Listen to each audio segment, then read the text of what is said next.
you. So I think, as you can imagine, some of my remarks will be a continuation of my lunchtime talk because this is sort of very close to what I was talking about. So let me just give you an example of what de jure versus de facto central bank independence might be.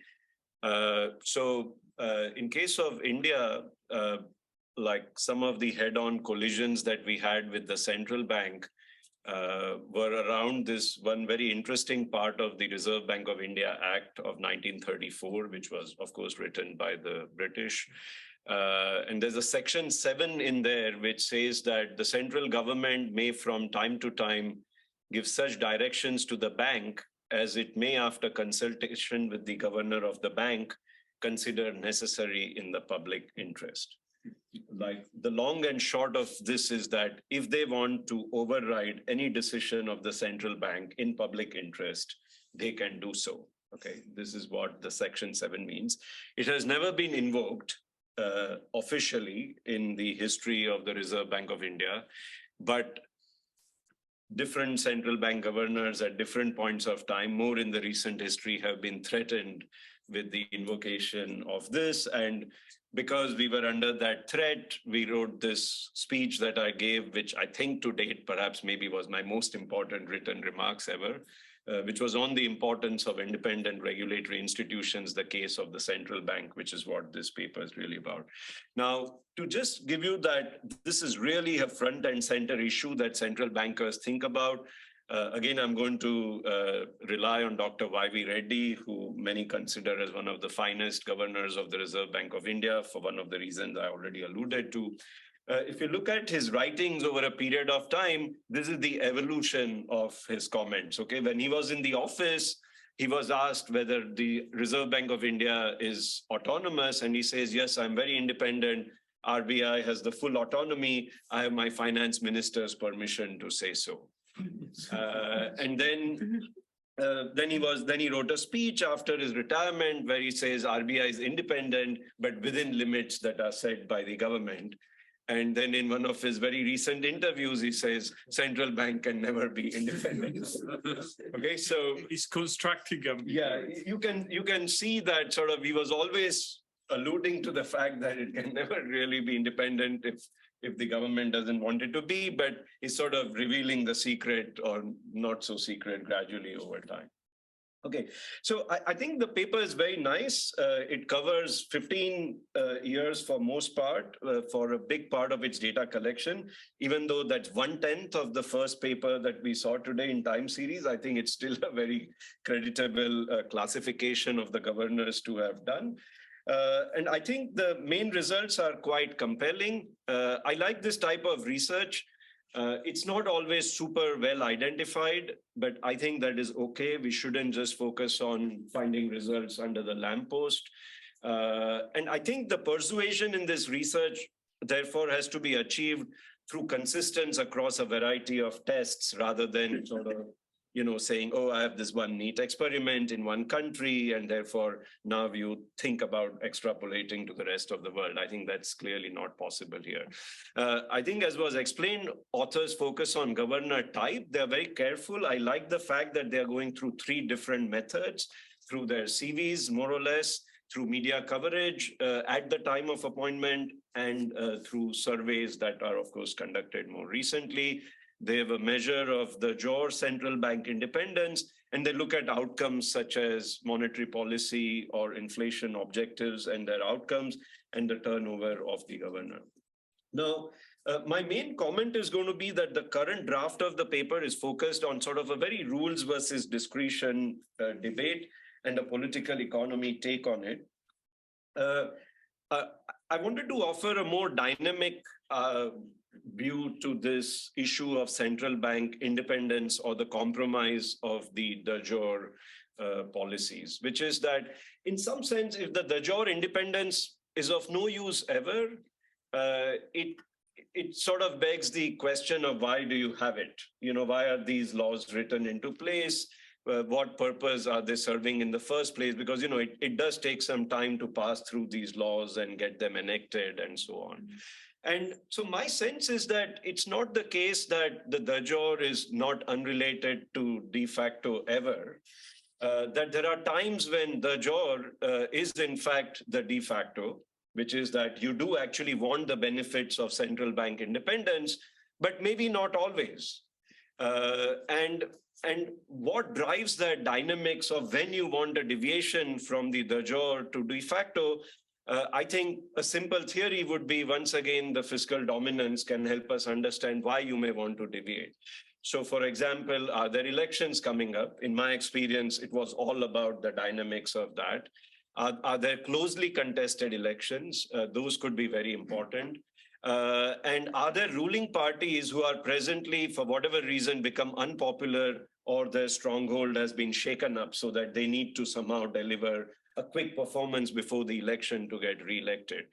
Are these governments with high fiscal deficits because they want an implicit or explicit monetization, either through interest rate or through liquidity policies of the central bank? There could be an intersection of these two effects, which is that we could have high fiscal deficit governments coincident with election-related pressure, so that you actually see some variation in the cross-section. By same logic, a countervailing effect, in my opinion, would be, again, my experience from India suggests that however desperate the government is, if there's an external crisis looming, they may choose not to compromise the central bank. Okay, so market pressures.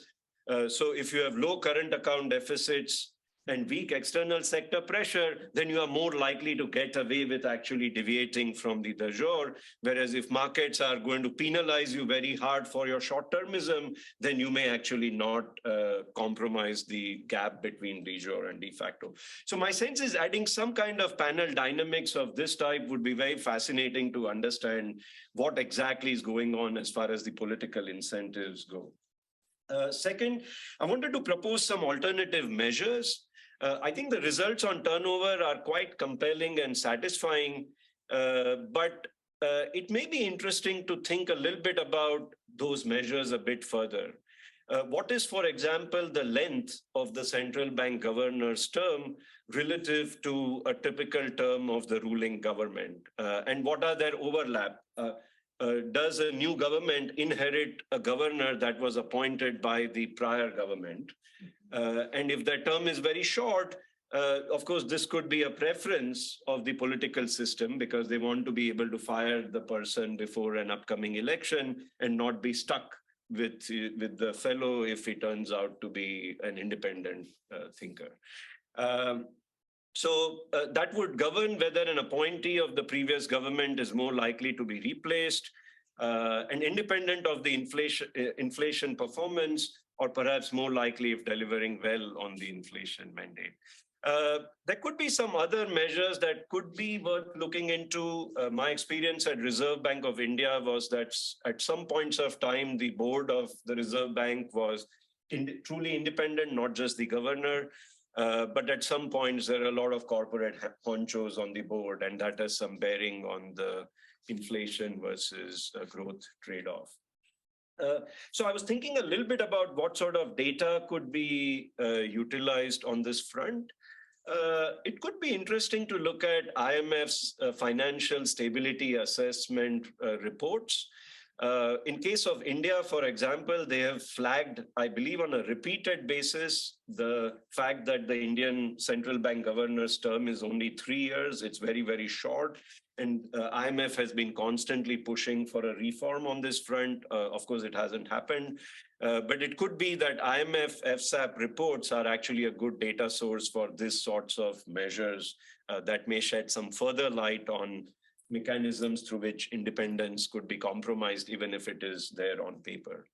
And the last point, maybe in the spirit of the lunch sort of comments, I wonder if in future work, perhaps, or in this work, depending on how easy a time you have at journals, you may want to look at alternative outcomes. My sense is monetary policy is just one perhaps overstudied aspect of central banks relative to other things that they do, such as regulatory choices for the banking system, resolution and treatment of bank non-performing assets, and financial stability more generally.